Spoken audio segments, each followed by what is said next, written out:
The ash never settled on Caraxa. It danced in the wind like haunted memories, clinging to the bone-like spires of the shattered cities. Once, the skies over the capital of the Zalari Ascendancy shimmered with violet auroras. Now, only the distant glow of orbital fires reflected in the glassed ruins. General Varelian Rensarka, High Blade of the Crimson Path and blood daughter of the Empress herself, stood atop the jagged remnants of a crumbled sky altar, her obsidian armor scorched and chipped. She tasted iron in her mouth, half from blood, half from rage. All around her, the survivors of her honor guard lay motionless, slain by kinetic weapons too crude for elegance, yet devastating in effect. They don't even pray to their kills, she whispered in disgust. Yet beneath her disgust, a flicker of something colder took root. Fear. The humans had landed 5 standard cycles ago, not the explorers or the negotiators that had stumbled into Zalari space decades prior, but the kind who wore no colors but earth tones and steel, who bled and laughed in the same breath, and who killed not for conquest, but for survival. Varelian's violet eyes narrowed beneath her helm as movement caught her eye. She raised her blade, a twin-pronged halberd of living metal. Before she realized the figure stumbling through the ruins wasn't human, it was one of hers. Barely. A young courier drone, its limbs mangled, antennae twitching weakly, delivered a final, static-choked transmission. She collapsed to her knees. It was gone. Her empire, her purpose, her identity. But the worst came next.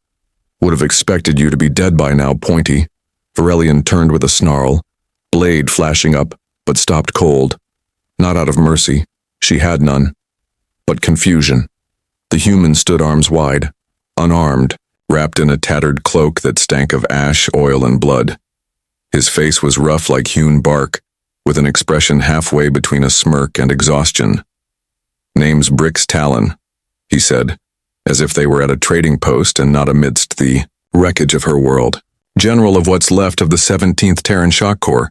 You got 2 choices, alien. Die here in glorious silence or listen to what I've got to offer." "You'll die," she replied coolly. "Soon, all of you." Bricks chuckled. "Oh, we're already dead, darling. That's why we fight like hell." The meeting should have ended in blood. It didn't. Not because Varelian spared him, but because something in Brix's words gnawed at her deeper than even the loss of her empire. They knew. The humans. They knew something the Zalari didn't. For generations, the Zalari had viewed themselves as ascendant, biologically superior, genetically purified, spiritually ordained. The humans were anomalies, brute things, unpredictable. But when the Terran invasion began, the Zalari expected a war. What they got was extinction. It wasn't sheer firepower. The Zalari outnumbered and outgunned the humans tenfold. It was mindset. Tactics born from desperation. Unity born from chaos. Romance born from pain. Their uneasy alliance began in a ruined observatory deep within the Sharvan Desert, where sands whispered names of the dead and sunlight seared the unprotected. Varelian was introduced to a handful of surviving humans, each more bizarre and varied than she could comprehend. One had skin tattooed with mythological beasts from ancient Earth. Another wore a mechanical jaw and played music made from bones. And then there was Orla 9, a half-human, half-AI hybrid with eyes like starlight and a voice like broken glass. She was the one who mapped the night skies and saw what neither species had wanted to believe. Something else had come. Not human. Not Zalari. Something older. Something hungry. "They hit our deep space stations before we even made contact with you," Brick said grimly one night, sharpening a wicked blade. "You think we came to conquer? Nah. We were running." Varelian's breath caught. "You used us as cover." "You would have done the same," he replied without shame. Yet despite her hatred, her wounds, her broken pride, she watched Bricks. The way he treated the wounded, the way he sang to the dead, the way he looked at her, not as a goddess fallen, but a woman made of war. No Zalari male had ever dared look at her like that. One night he shared a fire with her. She accepted, silently. Her people believed warmth was a weakness. But the humans, they clung to it, worshipped it, shared it. He handed her a ration bar. Tastes like grief and cardboard, she tasted it. Made a face. Is that meat? Questionable, he smirked. But better than eating sand. She didn't smile, but a sound escaped her throat. He laughed. Was that a laugh, Highblade? She kicked ash at him. You will address me properly. But she didn't walk away. As days turned into weeks, she began to learn their ways. Their foul language, their chaotic rituals, their terrifying resilience. Bricks taught her how to fire a Terran rifle. She taught him how to hear through sandstorms using pressure plates. Orla 9 showed them star charts drawn from alien ruins, speaking in poetry no machine could translate. The Zalari warrior, who once would have slain a human on sight, now slept with one watching her back. And though neither would admit it, they dreamed of each other. On the eve of their first united assault, an ambush against a hybrid hive of the third invaders known only as the Coral Veil, Bricks found her alone, meditating atop a cliff. He stood beside her silently, watching the stars. When this is over, what will you do? She didn't answer right away. There is no after for someone like me. He looked at her with something softer than pity. Make one. I was born in war, bred for it. You don't make afters from blood. Bricks stepped closer. You do if the blood's shared. She turned to him. Why do you fight so hard for people who barely made spaceflight before offending half the galaxy? He grinned. Because we've got something no empire can clone. What? Hope. And one hell of a grudge. The kiss, if one could call it that, wasn't romantic in the traditional sense. It was rough, raw, laced with dirt, armor plates, and desperation. They didn't know if they'd survive the next sunrise, but for a moment two species stopped being enemies and became possible. The Coral Veil did not come in ships. They poured through rifts, horrifying tears in reality stitched together by sound and memory. The first time Varelian witnessed one open, it resembled a bleeding wound across the sky, as if the stars themselves had been cut open and left screaming. A chorus of haunting notes, discordant, hypnotic, rolled across the battlefield. No translation software worked on it. Even Orla 9's synthetic mind suffered breakdowns trying to decipher the tones. What was clear, however, was that the music controlled the creatures that crawled through the rift like nightmares made flesh. And they were coming. In waves. Varelian gripped her halberd tightly, its living edge humming against the frequency of the sound. This is madness, we're not an army. We're a tomb waiting to be filled. Bricks, standing beside her in patched human battle armor, gave her a sidelong look. Then let's write the most messed up epitaph in history. Around them, the ragtag Terran Zalari coalition was preparing to strike. Sandstorm drones floated overhead, projecting a shroud of static interference. Human engineers hastily reinforced trenches with collapsed debris and polymer shields, while surviving Zalari tacticians laid radiant traps along potential paths of incursion. It was a strange unity, efficiency clashing with instinct, but it worked. Varelian had taken command of the ground movement. Bricks oversaw air assault and reinforcements, and Orla 9 was in the rift's shadow, preparing something no one dared talk about. Weapon built not of matter but of memory. The battle began when the sky screamed. No one could say what truly triggered it. Some believed the Coral Veil sensed the presence of unity between two species long thought incompatible. Others believed they simply needed to feed. The rift tore wider. From it poured the Veilborn, spindly quadrupeds made of cartilage, glassy skin, and singing mouths that emitted psychic feedback. They pulsed in time to the chorus, their movement, almost choreographed, each step in perfect sync. The Zalari charged forward, elegant and disciplined, executing their fluid strikes with the precision of dancers. But this time they fought shoulder to shoulder with humans who moved like stormborn berserkers. Bullets, blades, and makeshift explosives met psionic claws and sonic shrieks. Varelian fought at the front, her halberd whirling like a storm of obsidian death. She tore through 3 Veilborn, their bodies unraveling into ash as her blade cut their harmonies apart. "Watch your 6, Brix bellowed through comms. She spun just in time to see a creature leaping for her throat. Brix's plasma round dropped it midair, splattering violet ichor across her chest. "I had it," she snapped. "You're welcome," he replied. She hated how her chest fluttered at his voice. It was chaos. Controlled chaos.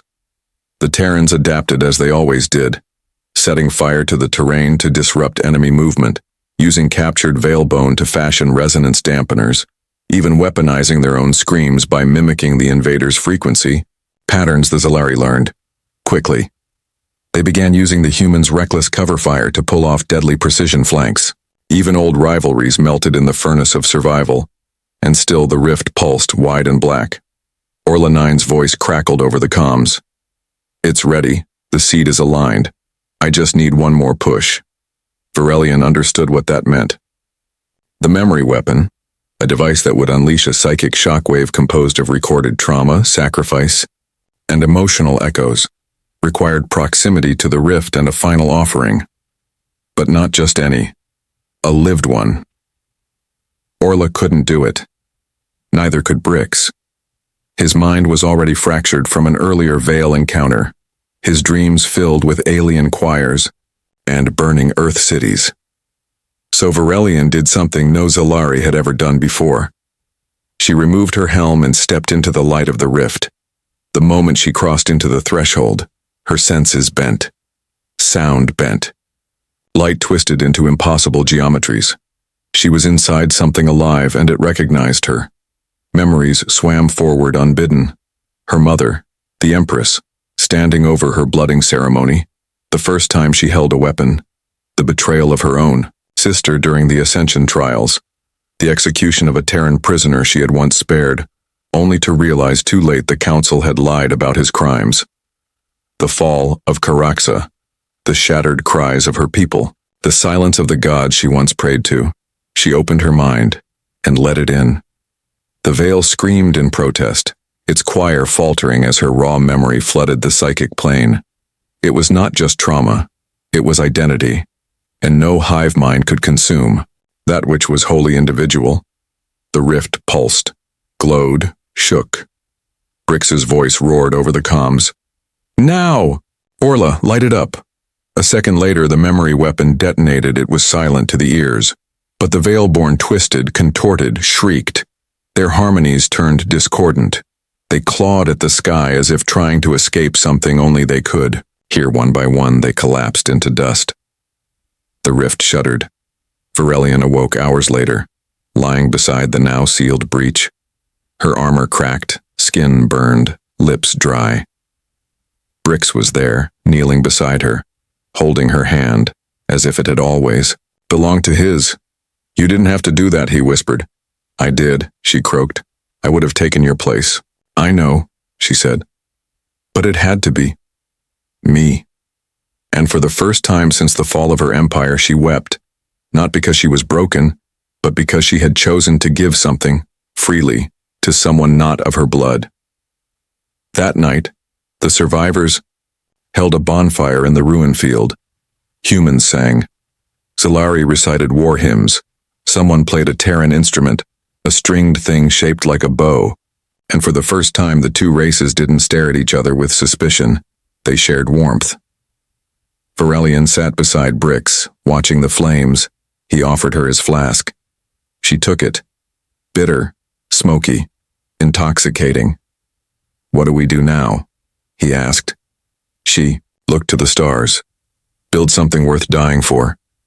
He leaned in close, their foreheads touching. "Together?" She didn't answer, but she didn't pull away. By dawn, scouts returned from the far horizon. No more Veil signals, no sign of further breaches. Just silence, hopeful, uncertain silence. This wasn't the end, just a verse in the longer song. The Veil will find new keys, new minds, but now they know we can make music too. It had been 27 days since the rift was sealed. The dead Veilborn had disintegrated into crystalline dust. The land where the battle took place, once a jagged battlefield of rusted steel, scorched bone, and shattered memory, was now simply called the Crater of Accord. A monument had been built in the center, forged from salvaged hulls of both Terran dropships and Zalari sky chariots, welded together into a spiraling tower of twisted metal and glowing stone. The memorial had no inscriptions, no flags, no names, just a single glowing sphere at its summit that pulsed like a heartbeat. Varelian stood beneath it alone, clad not in armor but in the ceremonial cloak of her fallen house. Once jet black, it now shimmered with thread lines of violet and bronze, colors signifying the crownless who bled. She no longer had a title, no command, no empire. But she had something else. Elsewhere within the Terran Reclamation Fleet's forward base, Brink sat across from an ambassadorial tribunal, 3 humans, 1 Zalari elder, and 1 hybrid child who served as psychic mediator. The trial was not criminal, it was political. The alliance had fractured into factions. 1 group wanted peace, 1 wanted vengeance, and 1 wanted dominance. "Major Bricks," said Counselor Myrene, with a voice as cold as subspace, "is it true you allowed a non-sanctioned Zalari to enter classified human tactical space without formal clearance?" He smirked. "It's also true that non-sanctioned Zalari saved the universe's collective ass. You want to try her for heroism?" "You defy structure," growled General Vought, a former Earth Axis warlord with half his face replaced by chrome. Bricks leaned back. "You built your structure on bones, maybe it's time to try bricks." The Zalari elder Zanira Ka tilted her head, her voice smooth and ageless. "He is unbroken by trauma. That makes him dangerous, but also necessary." The hybrid child mediator looked up, eyes glowing faintly. "They are bonded." "What do you mean?" asked Myrene sharply. "The male and the warrior. Their psychic strands are tangled, woven by shared memory, not mating. Yet, a chorus of murmurs erupted. Vought looked like he might implode. Bricks only smiled. "Guess that's on the record now." Meanwhile, back at the crater, Varelian was being watched. She had sensed it for days, movement at the edge of the tree line. Not coral veil remnants, no sonic echoes, no psionic disturbances. When she finally confronted the stalker, it was a Zalari, but not just any. Her sister, Rin Tessel, a name that once struck terror across entire planets. "Still breathing, little shadow," Varelian said without turning. Rin Tessel stepped from the trees. Her armor was different, repaired with Terran plating, jagged and scorched. Her left eye glowed artificially, a human-made replacement. "I saw your death announced. On a dozen star channels," Rin Tessel said, arms crossed. "I grieved. Even assassinated a war master in your honor. Turns out, waste of effort. I'm not who I was. Clearly, you smell like Terran firewater and regret." Varelian turned slowly. "Why are you here?" "To tell you the throne is empty, and some want you on it. I'm a traitor." "No," Rin Tessel said, stepping closer. "You're a legend, and that scares people more." Varelian laughed bitterly. "I allied with humans, and yet you survived. You led. You lived. Now they whisper your name like a prayer and a curse. I'm not interested." Rin Tessel smirked. "Then I'll take the throne myself. You were always better with poison than people." "Good. Because if you don't come back to claim it," Rin Tessel said, stepping even closer, her voice dropping, "I'll turn our empire into a dagger and aim it straight at Earth." Varelian's breath hitched. "You wouldn't. Try me?" Later that night, she found Bricks at the edge of the crater, bottle in hand, looking at the stars. "They want me to go back," she said. He didn't look surprised. "Let me guess, your sister?" "She's going to claim the throne. She's dangerous and persuasive." He took a swig from the bottle and handed it to her. "What do you want?" Varelian didn't answer immediately. She sat beside him, letting the silence wrap around them. Somewhere beyond the tree line, bioluminescent insects danced like floating embers. The crater glowed faintly behind them. "I want..." She hesitated. "To not belong to a war anymore." I want to remember what peace feels like. She added, before it becomes myth again. Then she looked at him, eyes deep silver in the moonlight. And I want you. He turned to her slowly. Even if I'm just a savage? You're the first creature who ever treated me like I was something other than a blade. They kissed, not because the war was over, but because something had begun. The peace lasted for 11 days. On the 12th, the sky cracked again, but this time it wasn't the veil, it was the echoes. They were the memory of species, manifested. It was Orla 9 who sounded the alarm. From deep within the dream web of the last psychic weapon, she felt the reverberations. A second wave, not of invasion, but of resurrection. The coral veil had failed, but the sound they had unleashed still hung in the stars. It had changed. Now it was a call, and something had answered. A sensor tech from the Southern Orbital Array sent one last broadcast before he vanished in light. It's not them, it's what they remember. It's everything they killed, and it's coming home. Varelian stands before the monument at the crater again, this time with her blade reforged, its edges gleaming with a new alloy infused with both human nanosteel and Zilari glassbone. Brix approaches from the shadows, now wearing a hybrid commander's uniform. Zilari sashes and Terran combat harness melded. You leaving? He asked. I'm going, she said. To fight? No, she said. To claim. Brix raised a brow. The throne, she nodded. Then what happens to us? She touched his chest, her fingers resting above his heart. Then I will build an empire that remembers you. The throne of Zolaris Prime was older than any soul who had ever sat upon it. It was carved from obsidian stolen from a dead star, gilded with the bones of the first monarch's enemies. Legends whispered that it was more than a seat of power. It was a gate, a tether between the living and the echoes of the empire's past. When Varelian entered the throne chamber again, after all the blood, betrayal, and quiet nights staring at the Terran sky, she wore neither armor nor cloak. She wore truth.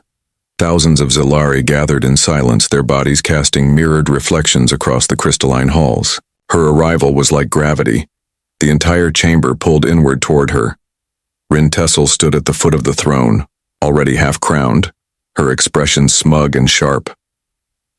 You returned, Rin said, voice like silk over broken glass. I came for my people, Varelian replied. They are not yours, Rin snapped. You bled with humans, you broke the right, you corrupted your bond line. Then let them judge. Gasps rippled through the crowd. Varelian raised her hand and drew a slender knife across her palm. Zilari blood, pale violet and humming with heat, fell onto the ground in spirals. Let the blood remember me. The floor beneath them responded, a sacred grid of memory stone lighting up with her DNA. Rin Tessel's eyes widened. The blood accepted her. Varelian turned to the assembly. You call me broken. I say I've been reforged. You say I am tainted. I say I have changed. If that terrifies you, good. It should. Because the galaxy is changing faster than you can hide behind your walls. She raised her voice. We face extinction. Not from humans. Not from the coral veil. But from the echoes. They are coming. And they don't care who sat on what throne. The chamber fell utterly silent. I do not want power, she said. I want unity, or there will be no one left to rule anything. A pause. Then someone in the crowd bowed. Then another, and another, until only Rin Tessel stood defiant. I should kill you now, Rin whispered as she drew her twin daggers, stepping forward. They would forgive me. They want blood. Varelian didn't move. Then strike. But know this, if you raise those blades, you raise them against the last hope you have. Rin's hands trembled. Then she dropped the daggers and walked away. The throne pulsed. It recognized its heir. Elsewhere, far beyond Zolaris Prime, the echoes breached known space. They arrived not in ships, but as anomalies. Memories made real. Ghosts with teeth. Ideas that killed. The form of a long-dead Zalari Titan descended over a Terran outpost on Helion IV, a swarm of synthetic dragons, reconstructions from Terran myth, roared through the sky of New Mumbai. The echoes weren't invading. They were reminding every regret, every genocide, every erased past was returning, and humanity, for all its brutality, had more regrets than stars. Brix met Varelian again at the edge of the newly built orbital gate, the only structure co-built by human and Zalari engineers. It looked like a massive ring of floating obsidian spires, humming with psionic charge and powered by the last breath of a collapsed wormhole. "You're late," she teased as he approached, wearing his usual half-smirk, half-battle-worn stare. Diplomatic, red tape. "You wouldn't believe the number of people who think kissing a Zalari is treason. I'd execute them for jealousy," she replied. He laughed and then looked more serious. "You sure you want this? Fighting echoes, leading an empire, loving a human?" Varelian looked at him, unblinking. "I am many things, Brix. A blade, a symbol, a sovereign. But with you," she placed his hand against the side of her temple, where her pulse beat strongest, "I'm whole." And then she pulled him into a kiss that bent the air around them, sent psionic sparks flaring across the chamber walls, and left every diplomat and soldier watching, pretending they weren't deeply, cosmically moved. Their first battle against the echoes was not fought with guns or fleets. It was fought in the mind space, the great field where memories are devoured and rewritten. Varelian stood at the center, surrounded by warriors from a dozen worlds. Beside her, Brix held a mind-link device, Zalari tech melded with Terran neural pathways. They stared down the echoes, which shifted form endlessly. One moment, a mother Varelian had failed to save. They were not monsters. They were mirrors. And to defeat them, Varelian realized, they had to do something neither human nor Zalari had ever truly done. They had to forgive themselves. What followed was not a war. It was a healing. Through psychic resonance, the coalition created a shared memory field, a sanctuary of absolution. Echoes that were met with honesty, grief, mourning, acknowledgement, lost their power, but the ones fueled by hatred, denial, and vengeance. Rin Tessel died protecting a refugee mine ship during one such flare, a final act of redemption no one expected. Varelian wept for her sister beneath a sky stitched with light. Even legends had sisters. Years passed. The echoes faded. Not because they were defeated, but because they were seen. The humans and Zalari formed a new dominion, the accord of flame and memory. No throne ruled it, only councils, only voices. And in the center of it all stood two war-scarred souls, one born of starlight and tradition, the other of iron and chaos. Varelian and Brix. They never married. No ceremony was needed. But their union was etched into the psychic fabric of 1,000 worlds. Not a love born in peace, but one that made peace possible. A small child, half human, half Zalari, runs through the ancient halls of the crater monument. She is laughing, clutching a crystal globe in one hand. Behind her, a hollow recording plays.